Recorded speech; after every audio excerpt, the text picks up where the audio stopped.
संक्षिप्त महाभारत के स्वर्ग आरोहण पर्व में स्वर्ग में नारद और युधिष्ठिर की बातचीत तथा युधिष्ठिर को नरक का दर्शन,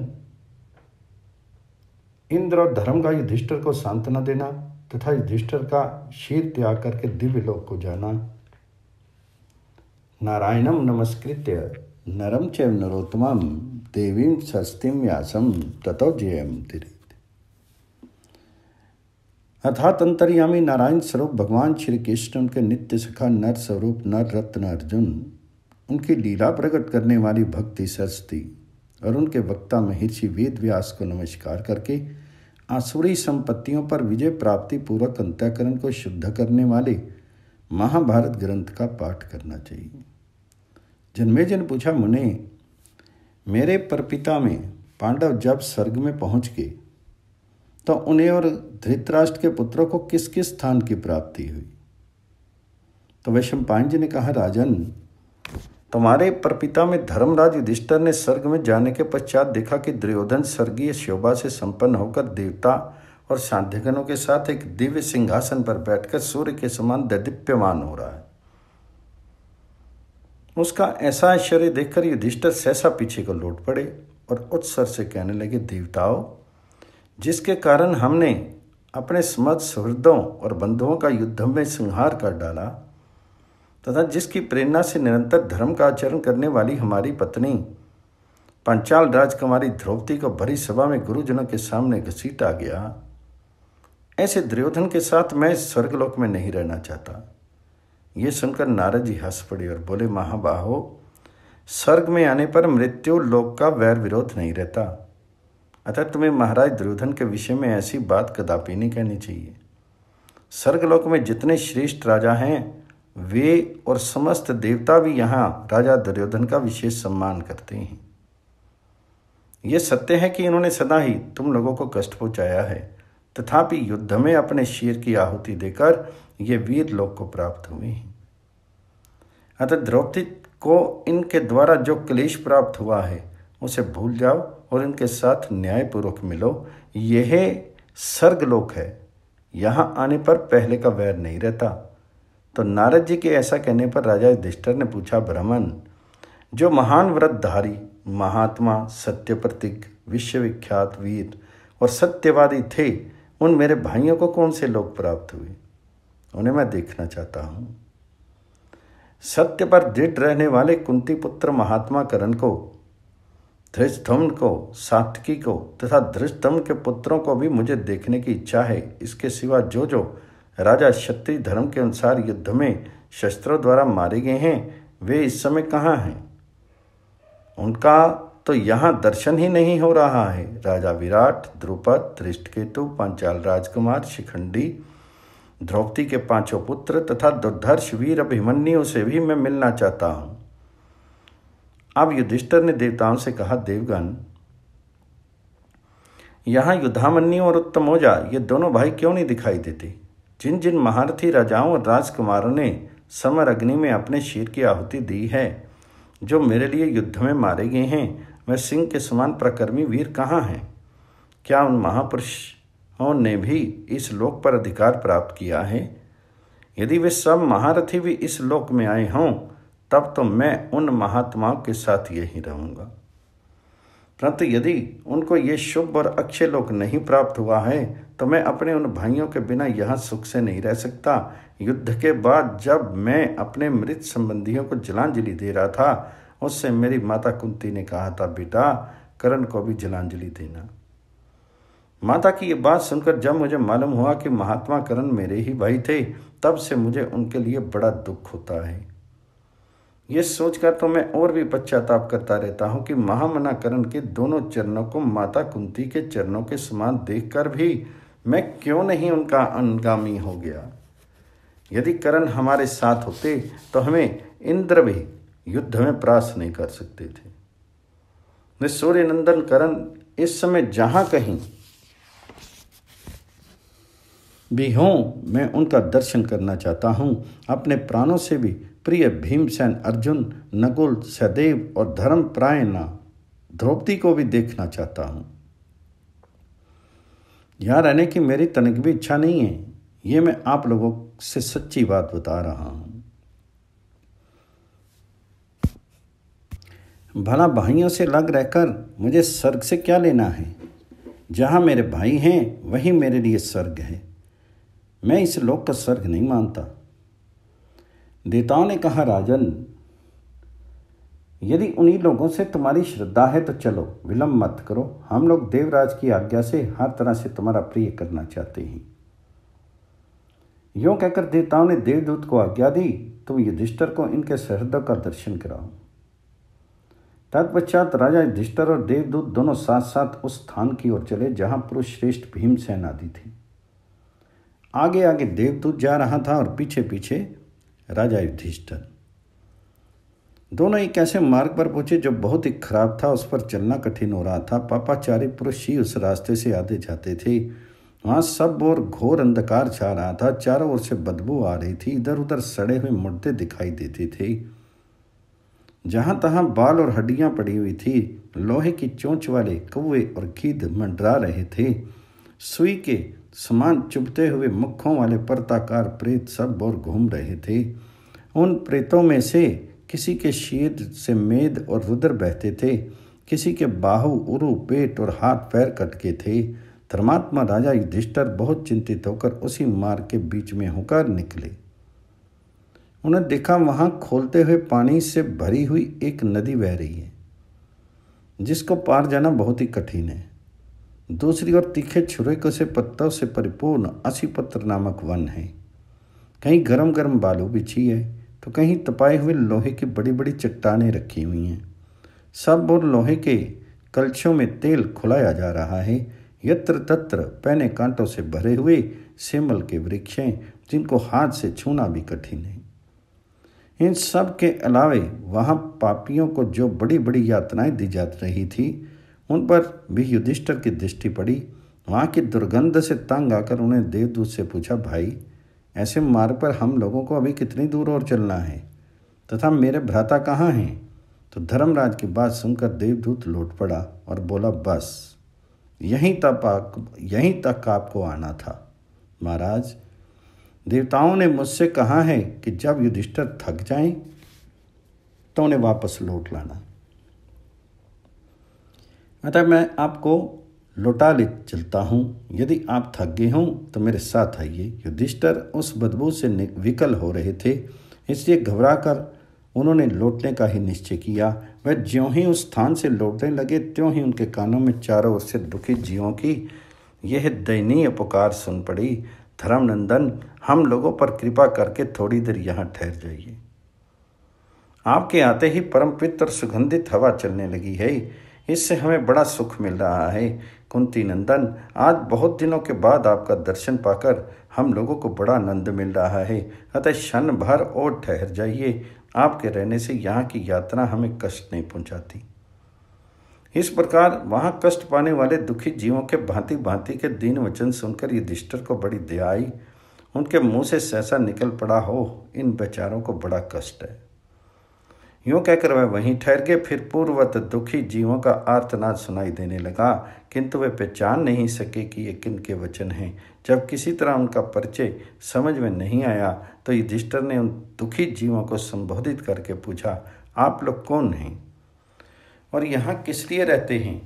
उनके इस प्रकार पूछने पर चारों ओर से आवाज़ आने लगी, मैं कर्ण हूँ, मैं भीमसेन हूँ, मैं अर्जुन हूँ, मैं नकुल हूँ, मैं सहदेव हूँ, मैं धृष्टद्युम्न हूँ, मैं द्रौपदी हूँ और हम लोग द्रौपदी के पुत्र हैं। इस प्रकार अपने अपने नाम बताकर सब लोग विलाप करने लगे। ये सुनकर राजा युधिष्ठिर मन में विचार करने लगे, देव का कैसा विधान है।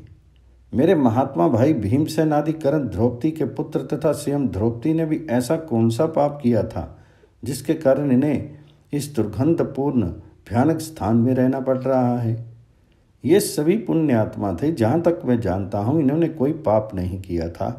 फिर किस कर्म का ये फल है जो ये नरक में पड़े हुए हैं। मेरे भाई संपूर्ण धर्म के ज्ञाता, शूरवीर, सत्यवादी तथा शास्त्र के अनुकाल चलने वाले थे। उन्हें क्षत्रिय धर्म में तत्पर रहकर बड़े बड़े यज्ञ किए और बहुत सी दक्षिणाएं दी हैं। तथापि इनकी ऐसी दुर्गति क्यों हुई? मैं सोता हूँ या जागता, मुझे चेत है या नहीं, कहीं ये मेरे चित्त का विकार अथवा भ्रम तो नहीं है। इस तरह नाना प्रकार से सोच विचार करते हुए राजा युधिष्ठिर ने देवदूत से कहा, तुम जिनके दूत हो उनके पास लौट जाओ, मैं वहाँ नहीं चलूँगा। अपने मालिकों से जाकर कहना युधिष्ठिर वहीं रहेंगे, मेरे रहने से यहाँ मेरे भाई बंधुओं को सुख मिलता है। युधिष्ठिर के ऐसा कहने पर देवदूत देवराज इंद्र के पास चला गया और युधिष्ठिर ने जो कुछ कहा या करना चाहते थे वह सब उसने देवराज से निवेदन किया। तो वैशंपायन जी कहते हैं, जन्मेजय धर्मराज युधिष्ठिर को उस स्थान पर खड़े हुए एक मुहूर्त भी नहीं बीतने पाया था कि इंद्र आदि संपूर्ण देवता वहां आ पहुंचे। साक्षात धर्म भी शीत धारण करके राजा से मिलने के लिए आए। उन तेजस्वी देवताओं के आते ही वहां का सारा अंधकार दूर हो गया। पापियों की यातना का वह दृश्य कहीं नहीं दिखाई देता था। फिर शीतल मंद सुगंध वायु चलने लगी। इंद्र सहित मरुदगण, वसु, वशनी कुमार, सांध्य, रुद्र, आदित्य तथा नैन स्वर्गवासी देवता सिद्धों और महिषियों के साथ महातेजस्वी युधिष्ठिर के पास एकत्रित हुए। उस समय इंद्र ने युधिष्ठिर को सांत्वना देते कहा, महाबाहो, अब तक जो हुआ सो हुआ, अब इसे अधिक कष्ट उठाने की आवश्यकता नहीं है। आओ हमारे साथ चलो, तुम्हें बहुत बड़ी सिद्धि मिली है, साथ ही अक्षय लोकों की प्राप्ति भी हुई है। तुम्हें जो नरक देखना पड़ा है इसके लिए क्रोध नहीं करना। मनुष्य अपने जीवन में शुभ और अशुभ दो प्रकार के कर्मों की राशि संचित करते हैं। जो पहले शुभ कर्मों का फल भोगता है उसे पीछे से नरक भोगना पड़ता है, और जो पहले ही नरक का कष्ट भोग लेता है वह पीछे स्वर्गीय सुख का अनुभव करता है। जिसके पाप कर्म अधिक और पुण्य थोड़े होते हैं वह पहले स्वर्ग का सुख भोगता है, तथा जो पुण्य अधिक और पाप कम किए होते हैं वह पहले नरक भोगकर पीछे स्वर्ग के आनंद भोगता है। इसी नियम के अनुसार तुम्हारी भलाई सोचकर पहले मैंने तुम्हें नरक का दर्शन कराया है। तुमने अश्वत्थामा के मरने की बात कहकर छल से द्रोणाचार्य को उसके पुत्र की मृत्यु का विश्वास दिलाया था, इसलिए तुम्हें भी छल से ही नरक दिखाया गया है। तुम्हारे पक्ष के जितने राजा युद्ध में मारे गए हैं वे सभी स्वर्गलोक में पहुंचे हुए हैं। महान धनुर्धर तथा शस्त्रधारियों में श्रेष्ठ कर्ण भी, जिनके लिए तुम सदा दुखी रहते हो, उत्तम सिद्धि को प्राप्त हुए हैं। तुम्हारे दूसरे भाई तथा पांडव पक्ष के अन्य राजा भी अपने अपने योग्य स्थान को प्राप्त हुए हैं। उन सब को चलकर देखो और अपनी मानसिक चिंता का त्याग करके मेरे साथ स्वर्ग में विहार करो। अपने किए हुए पुण्यकर्म, तप और दान के फल भोगो। राजसु यज्ञ द्वारा जीते हुए समृद्धिशाली लोगों को स्वीकार करो और अपनी तपस्या का महान फल भोगो। युधिष्ठिर, तुम्हें प्राप्त हुए संपूर्ण लोक राजा हरिश्चंद्र के लोगों की भांति सब राजाओं के लोकों से ऊपर हैं। उन्हीं में तुम विचरण करोगे। जहाँ राजऋषि मंधाता, राजा भगीरथ और दुष्यंत कुमार भरत गए हैं, उन्हीं लोक में निवास करके तुम भी दिव्य सुख का उपभोग करोगे। महाराज, वह देखो, त्रिभुवन को पित्र करने वाली देव नदी मंदाकिनी सामने ही दिखाई दे रही है। उनके पित्र जल में स्नान करके तुम दिव्य लोकों में जा सकोगे। वहाँ गोता लगाते ही तुम्हारा मानव स्वभाव दूर हो जाएगा। तुम्हारे मन के शोक, संताप, ग्लानि और वैर आदि सभी दोष मिट जाएंगे। देवराज की बात समाप्त होने पर शीत धारण करके आए हुए साक्षात धर्म ने कहा, बेटा, तुम्हारे धर्म, विषयक अनुराग, सत्य भाषण, क्षमा और इंद्रिय संयम आदि गुणों के कारण मैं तुम पर बहुत प्रसन्न हूँ। ये मेरे द्वारा तीसरी बार तुम्हारी परीक्षा हुई है। किसी भी युक्ति से कोई तुम्हें अपने स्वभाव से विचलित नहीं कर सकता।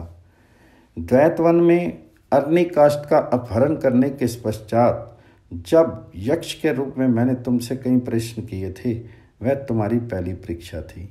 उसमें तुम भली भांति उत्तीर्ण होगी। फिर द्रौपदी सहित तुम्हारे सब भाइयों की मृत्यु हो जाने पर कुत्ते का रूप धारण करके मैंने तुम्हारी दूसरी बार परीक्षा ली थी। उसमें भी तुम्हें सफलता मिली। यह तुम्हारी परीक्षा का तीसरा अवसर था, किंतु इस बार भी तुम अपने सुख की परवाह न करके भाइयों के हित के लिए नरक में रहना चाहते हो, अतः तुम हर तरह से शुद्ध प्रमाणित हुए। तुम में पाप का नाम भी नहीं है। इसलिए स्वर्ग का सुख भोगो। तुम्हारे भाई नरक के योग्य नहीं है।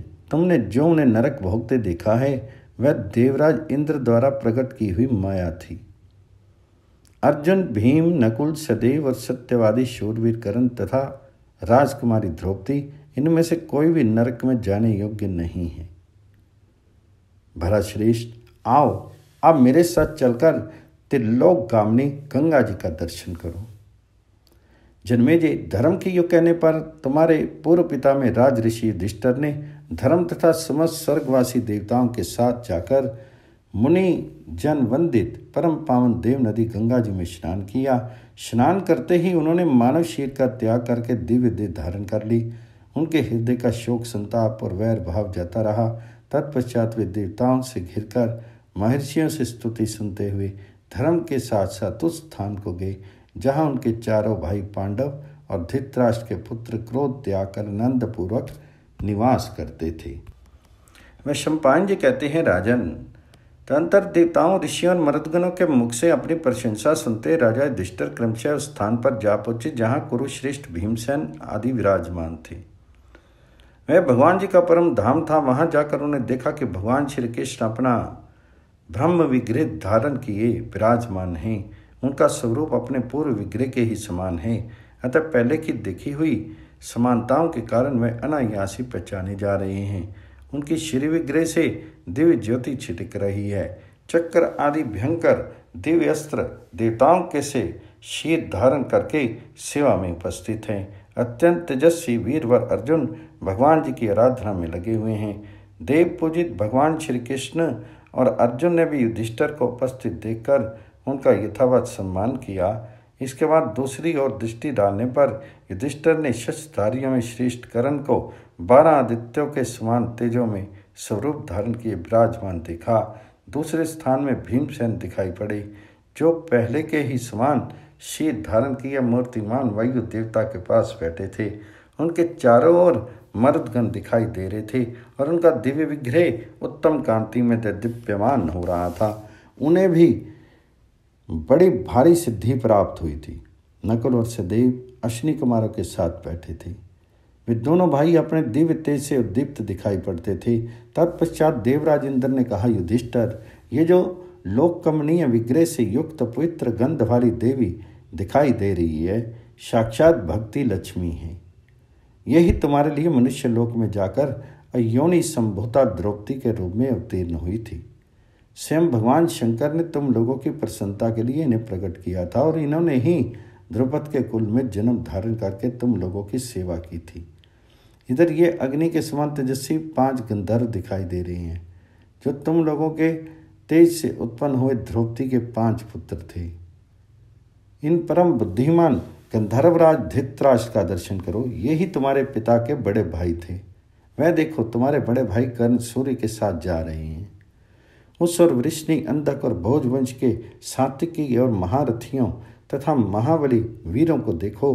वे साध्यों, विश्वदेवों तथा मर्दगणों में विराजमान हैं। जिस युद्ध में कोई भी परास्त नहीं कर सकता था, उस महान धनुधर सुभद्रा कुमार अभिमन्यु की ओर दृष्टि डालो। वह चंद्रमा के साथ उन्हीं के समान कांति धारण किए बैठा है। इधर देखो, कुंती और माद्री के साथ तुम्हारे पिता राजा पांडु विराजमान हैं। यह विमान पर बैठकर सदा मेरे पास आया करते हैं। शांतनुनंदन भीष्म वसुओं के साथ और तुम्हारे गुरु द्रोणाचार्य बृहस्पति के पास बैठे हैं। इन दोनों का दर्शन करो। ये तुम्हारे पक्ष में युद्ध करने वाले दूसरे राजा गंधर्वों, यक्षों और पुण्यजनों के साथ जा रहे हैं। किन्हीं किन्हीं को गोकों का लोक प्राप्त हुआ है। ये सब युद्ध में शीत त्याग करके अपनी पितृवाणी, बुद्धि और कर्मों के द्वारा स्वर्गलोक पर अधिकार प्राप्त कर चुके हैं। जन्मेजय ने पूछा, ब्राह्मण, भीष्म, द्रोण, राजा धृतराष्ट्र, विराट, द्रुपद, शंख, उत्तर, धृष्टकेतु और शकुनी आदि तथा तेजस्वी शीत धारण करने वाले अन्य राजा स्वर्गलोक में कितने समय तक एक साथ रहे? उन्हें वहाँ सनातन स्थान की प्राप्ति हुई अथवा वे और किसी गति को प्राप्त हुए? मैं आपके मुँह से इस वृत्तांत को सुनना चाहता हूँ। तो वैशंपायन जी ने कहा, राजन, ये देवताओं का गूढ़ रहस्य है। तुम्हारे पूछने पर इसे बता रहा हूँ, जिनकी बुद्धि अगाध है, जो सब कर्मों की गति को जानने वाले और सर्वज्ञ हैं। उन महान व्रतधारी पुरातन मुनि पराशर नंदन व्यास जी ने मुझसे यही कहा है कि वे सभी वीर अंतोतगत्वा अपने मूल स्वरूप में ही मिल गए हैं। महातेजस्वी भीष्म वसुओं के स्वरूप में प्रविष्ट हो गए, तभी 8 ही वसु उपलब्ध होते हैं, अन्यथा भीष्म जी को लेकर 9 वसु हो जाते। आचार्य द्रोण ने बृहस्पति में प्रवेश किया, कृतवर्मा मरुदगणों में मिल गए, पर दुम्मन जैसे आए थे उसी प्रकार सनत कुमार के शीर में प्रविष्ट हो गए। धृतराष्ट्र को कुबेर के दुर्लभ लोकों की प्राप्ति हुई। यशस्विनी गंधारी देवी भी उनके साथ ही गई। राजा पांडु अपनी दोनों पत्नियों के साथ इंद्रभवन में चले गए। विराट, द्रुपद, धृष्टकेतु, निषट, अक्रूर, सांब, भानु, कंप, विदुरथ, भूरिश्रवा, शल्य, भूरि, कंस, उग्रसेन, वसुदेव, उत्तर और शंख ये विश्वदेवों से मिल गए। चंद्रमा के महातेजस्वी पुत्र वर्चा ही नरश्रेष्ठ अर्जुन के पुत्र होकर अभिमन्यु नाम से विख्यात हुए थे। उन्होंने क्षत्रिय धर्म के अनुसार ऐसा युद्ध किया था जिसकी कहीं तुलना नहीं थी। वे धर्मात्मा महारथी अभिमन्यु अपने अवतार का कार्य पूरा करके चंद्रमा में प्रविष्ट हो गए। कुरुश्रेष्ठ कर्ण ने सूर्य में, शकुनि ने द्वापर में और धृष्टम ने अग्नि के स्वरूप में प्रवेश किया। धृतराष्ट्र के सपुत्र महाबली यतुधानो राक्षसों में मिल गए। विदुर राजा युधिष्ठिर ने धर्म का सायुज्य प्राप्त किया, जो ब्रह्मा जी के अनुरोध से अपनी योग शक्ति का आश्रय लेकर इस पृथ्वी को धारण किए रहते हैं।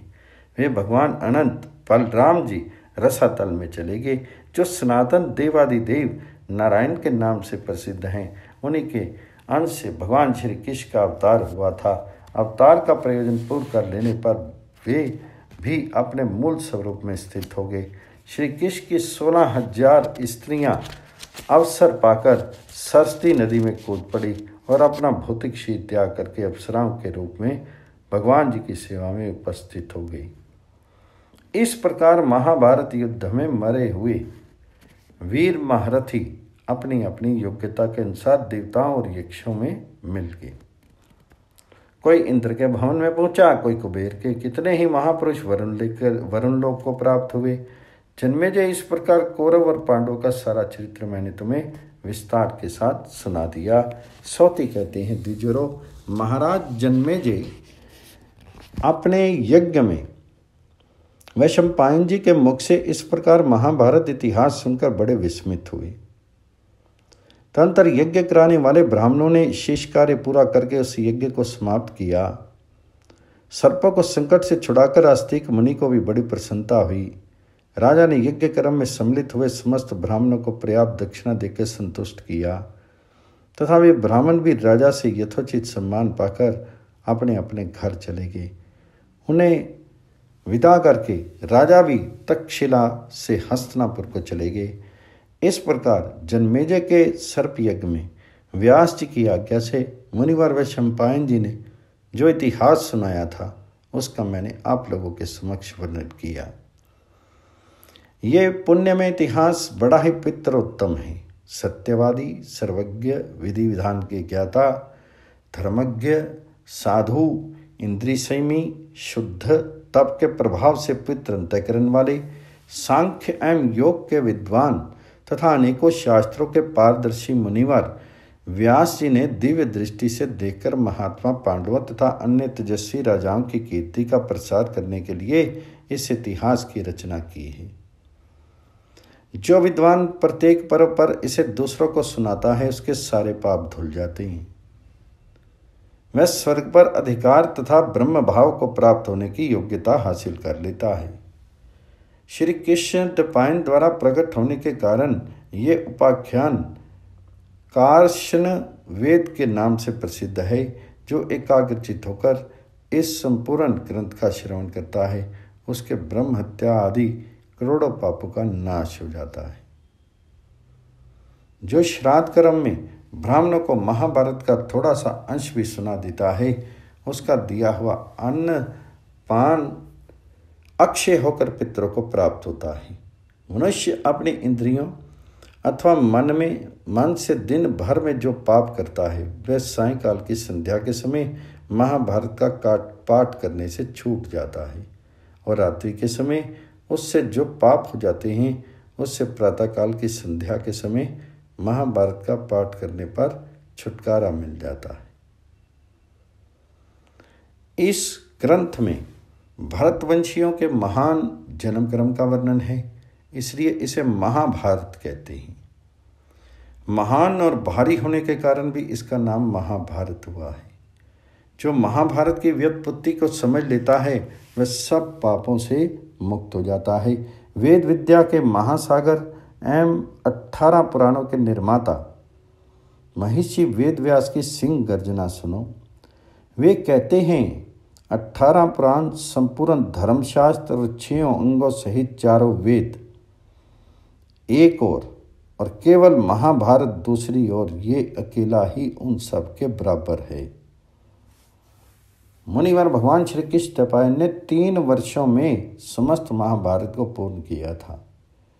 जो जय नामक इस महाभारत इतिहास को सदा भक्तिपूर्वक सुनता रहता है उसे श्री कीर्ति तथा विद्या की प्राप्ति होती है। धर्म, अर्थ, काम और मोक्ष के विषय में जो कुछ महाभारत में कहा गया है वही अन्यत्र है। जो इसमें नहीं है वह कहीं नहीं है। मोक्ष की इच्छा रखने वाले ब्राह्मण और क्षत्रिय को तथा गर्भिणी स्त्री को भी इस जय नामक इतिहास का श्रवण करना चाहिए।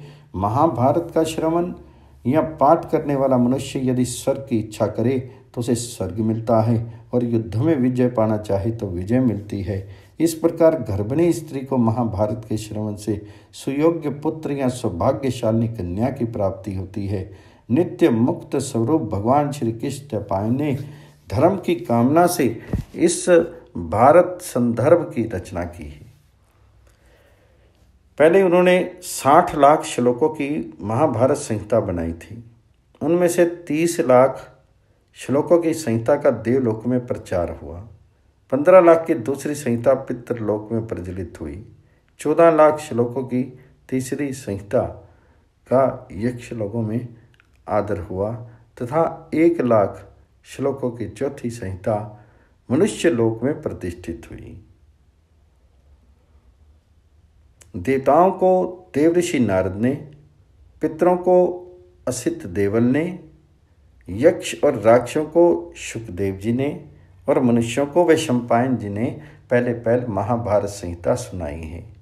शौनक जी, जो मनुष्य ब्राह्मणों को आगे करके गंभीर अर्थ से परिपूर्ण और वेद की समानता करने वाले इस व्यास परिणीत पवित्र इतिहास का श्रवण करता है वह इस जगत में सारे मनोवांछित भोगों और उत्तम कीर्ति को पाने के साथ ही परम सिद्धि को प्राप्त कर लेता है।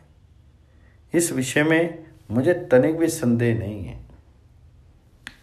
जो अत्यंत श्रद्धा और भक्ति के साथ महाभारत के एक अंश को भी सुनता या दूसरों को सुनाता है उसे संपूर्ण महाभारत के अध्ययन का पुण्य प्राप्त होता है, और उस पुण्य के प्रभाव से उसको उत्तम सिद्धि मिलती है। जिन भगवान व्यास ने इस पितृ संहिता को प्रकट करके अपने पुत्र शुकदेव जी को पढ़ाया था, वे महाभारत के सारभूत उपदेश का इस प्रकार वर्णन करते हैं। मनुष्य इस जगत में हजारों माता पिताओं तथा सैकड़ों स्त्री पुरुषों के संयोग वियोग का अनुभव कर चुके हैं, करते हैं और करते रहेंगे। अज्ञानी पुरुष को प्रतिदिन हर्ष के हजारों और भय के सैकड़ों अवसर प्राप्त होते हैं, किंतु विद्वान पुरुष के मन पर इसका कोई प्रभाव नहीं पड़ता। मैं दोनों हाथ ऊपर उठाकर पुकार पुकार कर कह रहा हूं, पर मेरी बात कोई नहीं सुनता। धर्म से मोक्ष तो सिद्ध होता ही है, अर्थ और काम भी सिद्ध होते हैं, तो भी लोग उनका सेवन क्यों नहीं करते? कामना से, भय से, लोभ से अथवा प्राण बचाने के लिए भी धर्म का त्याग नहीं करें। धर्म नित्य है, सुख दुख अनित्य है, इसलिए जीवात्मा नित्य है और उसके बंधन का हेतु अनित्य है। यह महाभारत का सारभूत उपदेश भारत सावित्री के नाम से प्रसिद्ध है। जो प्रत्येक सवेरे उठकर इसका पाठ करता है वह संपूर्ण महाभारत के अध्ययन का फल पाकर परब्रह्म परमात्मा को प्राप्त कर लेता है। जैसे समुद्र और हिमालय पर्वत दोनों ही रत्नों की निधि माने गए हैं, इसी प्रकार महाभारत भी नाना प्रकार के उपदेश में रत्नों का भंडार कहलाता है। जो विद्वान श्री कृष्ण द्वैपायन के द्वारा प्रसिद्ध किए गए इस महाभारत रूप पंचम वेद को सुनाता है उसे अर्थ की प्राप्ति होती है। जो एकाग्रचित्त होकर इस भारत उपाख्यान का पाठ करता है वह मोक्ष रूप परम सिद्धि को प्राप्त कर लेता है। इस विषय में मेरे मन में तनिक भी संदेह नहीं है। सर्ग आरोहण पर समाप्त। संक्षिप्त महाभारत समाप्त।